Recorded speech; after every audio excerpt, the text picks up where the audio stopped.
آغاز میں نام تھا مہرنگ بلوچ، چہرے پر ایک احتجاجی موسم کی نمی تھی اور لفظوں میں وہی دردمندی جسے سن کر نوجوان لڑکیاں اپنے دکھ سکھ اس کے کندھوں پر رکھ دیتی تھیں۔ اسلام آباد کے دھرنے ہوں یا کوئٹہ کی پریس کلب کی سیڑھیاں، تصویر میں وہی ایک نرم لہجے والی مگر پختہ ارادے کی حامل طالبہ دکھائی دیتی تھی جو لاپتہ افراد کے معاملے پر ریاست سے سوال کرتی تھی اور انصاف مانگتی تھی۔ یہ بیانیہ بہت دیر تک چلتا رہا، جہاں تک کہ دسمبر 2023 کے بڑے مارچ اور دھرنے نے اس نام کو قومی سطح پر شناخت دی اور اسے عالمی فہرست تک پہنچا دیا، جہاں اسے 62 نوجوانوں میں شمار کیا گیا۔ یہ سب اسی احتجاجی جدوجہد کے سبب تھا جس کا مرکز جبری گمشدگیوں کے خلاف مسلسل آواز بلند کرنا۔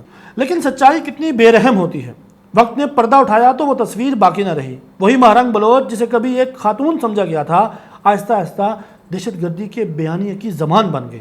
BLA جیسے خونی گروہوں کے لیے اس کے راستے ہموار کیے۔ اس کی محفلوں اور دھرنوں میں شریک افراد وہ نکلے جن کے ہاتھ پاکستانی شہریوں کے خون سے رنگے تھے۔ یوں انسانی حقوق کا جو چولا تھا وہ اتر گیا اور سہولت کاری کی حقیقت کھل کر سامنے آ گئی۔ پھر وقت آہستہ آہستہ عکس بدل دیتا ہے۔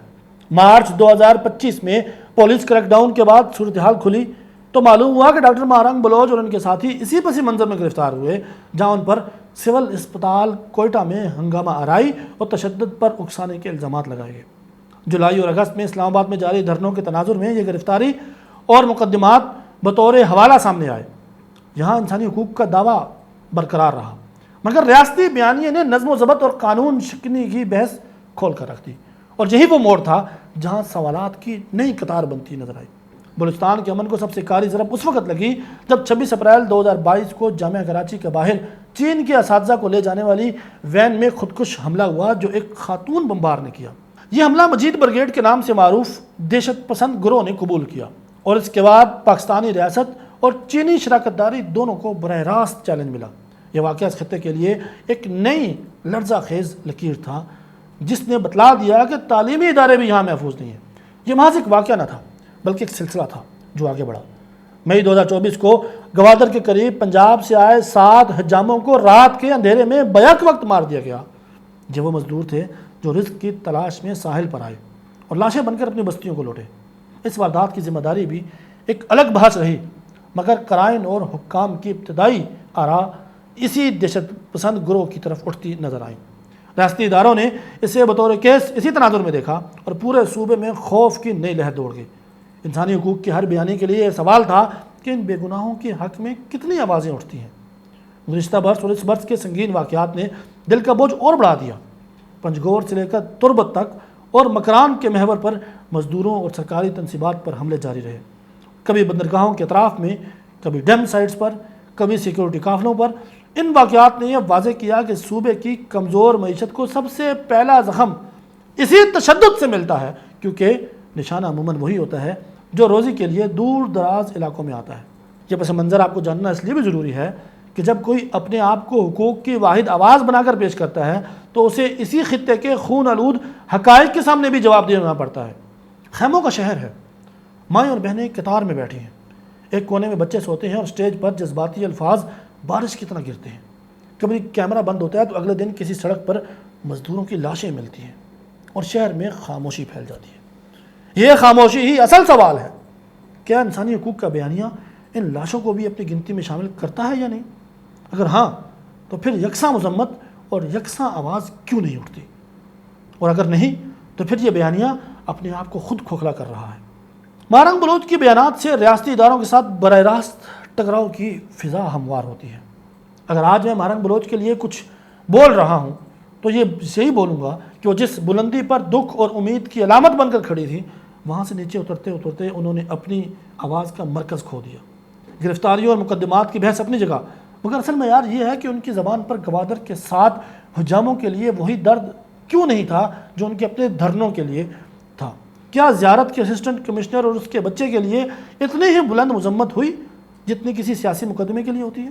اگر جواب ہاں میں ہو تو احترام باقی ہے، اگر نہیں تو یہی وہ پستی ہے جہاں بیانیہ اپنے حصے کی روشنی گنوا دیتا ہے۔ اور اس ساری بحث کا اخلاقی نتیجہ یہی نکلتا ہے کہ انسانی حقوق کی نثر میں طاقت اسی وقت رہتی ہے جب وہ ہر بے گناہ کے ساتھ ایک جیسی کھڑی ہو، احتجاج پرامن ہو، نظم کے دائرے میں ہو اور تشدد کے ہر چہرے کو یکساں طور پر رد کرے۔ بصورت دیگر نعرہ خواہ کتنا ہی بلند کیوں نہ ہو، وہ ان خالی دیواروں کی گونج بن جاتا ہے جہاں سچائی کے نقش مٹ چکے ہوتے ہیں۔ اگر ڈاکٹر ماہرنگ بلوچ اپنے بیانیے کی اخلاقی جان دوبارہ پانا چاہتی ہیں تو انہیں اسی کسوٹی پر خود کو رکھنا ہوگا جہاں جامعہ کراچی کے مقتول اساتذہ، گوادر کے مزدور اور زیارت کے باپ بیٹے سب ایک قطار میں آ کر کھڑے ہو جاتے ہیں اور صرف ایک سوال کرتے ہیں کہ انصاف سب کے لیے ہے یا چند کے لیے۔ میں اس ویڈیو کے آخر میں تمام دیکھنے والوں سے ایک سوال کرنا چاہوں گا، اور یہ سوال آپ پر ادھار چھوڑ کر جاؤں گا کہ مجھے بتلائیے، ایک ایسی خاتون جو احتجاج، جو انسانی حقوق کا نام لے کر آواز تو بلند کرتی ہے، مگر اس احتجاج اور اس انسانی حقوق کی آڑ میں وہ کبھی بھی معصوم قتل کیے جانے والے مزدوروں کے قتل کی مذمت تک نہیں کرتی۔ وہ جعفر ایکسپریس پر حملے کے جو معصوم لوگ مارے گئے ان کی مذمت نہیں کرتی، ان کی شہادت پر دکھ کا اظہار نہیں کرتی۔ وہ ایک ایسا دہشت گرد گروہ جو اپنے آپ کو بلوچستان کی آزادی سے جوڑتا ہے، وہ اس کو آن تو نہیں کرتی ہیں، لیکن دیکھنے سننے والے اس سارے بیانیے کی ایک تصویر بنائیں تو وہ سمجھ جاتے ہیں کہ یہ اسی دہشت گرد گروہ کا سیاسی چہرہ ہے۔ اور آج جب ان کو نوبل انعام دینے کی بات ہوتی ہے تو میں حیرت سے تکتا ہوں۔ مجھے وہ پنجاب کے کسی دور دراز علاقے کے 7 حجام یاد آ جاتے ہیں جن کو جرم بے گناہی میں اسی ڈاکٹر ماہرنگ کے اسی دہشت گرد جو ان کے مسنگ پرسن ہیں انہوں نے مارا تھا۔